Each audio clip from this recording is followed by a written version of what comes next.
Hello friends, welcome to my channel Sushant Chesswise. Today we are going to look at the next topic, that is the reciprocal Zugzwang. So let us see, it is all about endgame of course. Zugzwang is one of the most important weapons. We discussed while doing king and rook mate and some basic checkmates that time. What is Zugzwang? So I will tell you again. Zugzwang is a position where we force the opponent to move. Okay, it has come from a German word. So Zug means move and Zwangen is to force, we force the opponent. So what is reciprocal Zugzwang? In a normal Zugzwang what happens? There is one superior side who forces the inferior side to move his piece, and either if the piece is moved, checkmate happens, or the piece is lost. Now see, in king and pawn endgame of course we will see that mate is not going to happen, it's very rare. But the pawn can be taken or the opposition can be taken because of Zugzwang. So in reciprocal Zugzwang what will happen? There is no superior or inferior side. Whichever side has the move, that will suffer. So this is one classic typical example. What we see, the white king is attacking the black pawn and protecting his own pawn. Same for black. Black king is also attacking the white pawn and protecting his own pawn. So what happens here? The side with the move, whoever has the move loses. That is why the term reciprocal. Both are in danger. If white to play, white loses. If black to play, then black loses. Okay, let us understand also. And now I am going to start the series of king and pawn versus king and pawn, pawns on the same file. So it is called pawns on the adjacent file. So what will happen? For knowing or going into details of that theory, we have to know this concept very well. So let's take this position. Suppose white to play here. See, the white king has to leave the pawn. Okay, he cannot come here because the pawn attacks d4. So king c4, then king takes e4, king c3, and if we have understood the previous position, position number 3, black king is heading towards the e2 square. So ke3, coming on the 6th rank in front of the pawn. Of course, king f3 also wins. King reaches the 6th rank, pawn will advance, but ke3 will ensure that the white king is not coming here. So after king c2, here we can play the strong move ke2. Okay, and by force we will see now the pawn comes e4, e3, kf2, and the pawn wins. Okay, so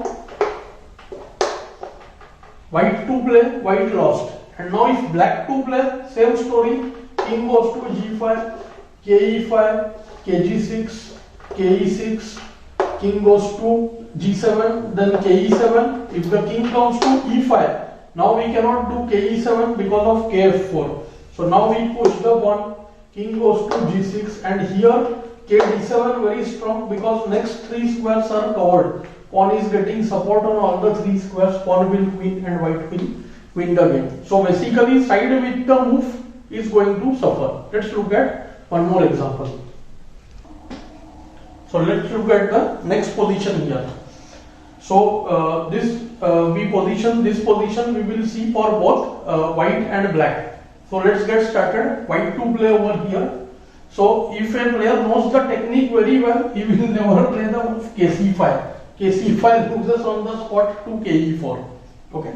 So and we reached the previous position like, and now white to play and white's pawn is lost, game is won. So white has a technique here. In fact, it is white to play and win. So white plays the move king c6 first. So first we attack the pawn, force the black king to protect this pawn. See, if king f5 is played, then just kd5. And we know the theory, next move by force, king will reach the 6th rank and the position will be winning. So after kc6, we are forcing black to go to this square. Okay. These are also called mind squares. The squares where we come first, okay, and the opponent comes there later. So the side coming there later gains the advantage. So mind means basically it's like a minefield. You cannot step on that. So same way this king cannot step on that square. But here he was forced, and now after the move king c5, what we see, the king has to leave his pawn. King goes wherever. He will try to reach downwards now to take opposition. But as we just now saw, king d5, king f6, kd6, king d7, and now we can go d5 also and k d7 also, k e8 and k c7. See, sometimes I am making the different moves so that we come to know different variations, different ideas in different positions. So let's look at the position, same one with black to play.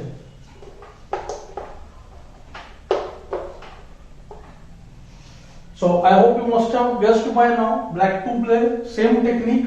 Black will first attack the pawn. So black to play wins over here, now forcing the king to support the d4 pawn. King comes to c5.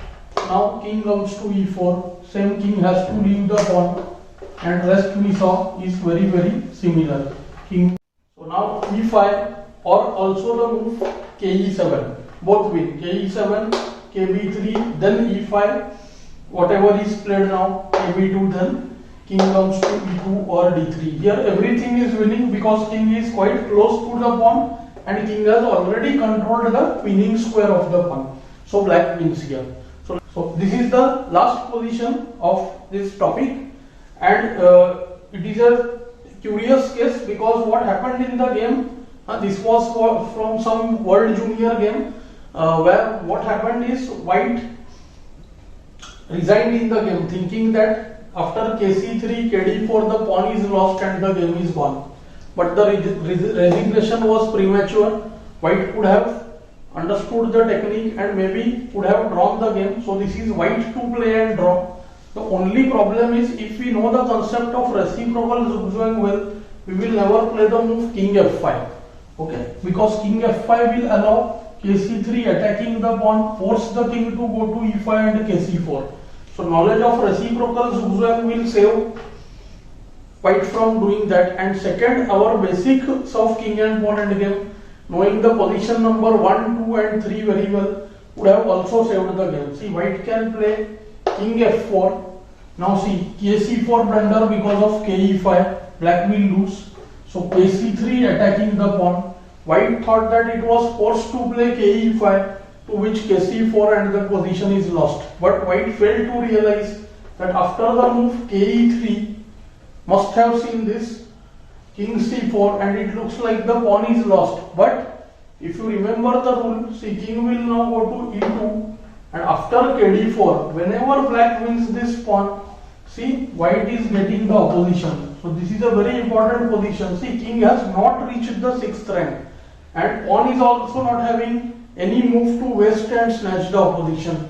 So this position would have been drawn. Let's see what would happen. See, king can move to e4.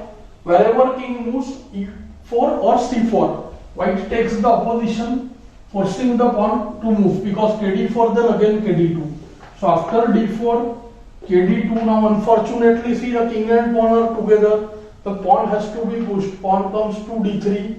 King smartly moves to d1 and now after ke3, ke1, we have the position number 1 and see, here it is black's move. The side with the pawn is having to move, leaving the opposition. So nothing can be done. d2 check, kd1 and kd3 and it becomes stalemate. So if white would have known the theory properly and would have not got confused, okay, the game could have become drawn, but white lost the game. Maybe the player felt that the pawn is lost and the position is losing, or maybe the player thought it is supposed to go into the reciprocal Zugzwang position. Okay, so I hope you are enjoying these lessons. Do like, share and subscribe the channel. Thanks for your time.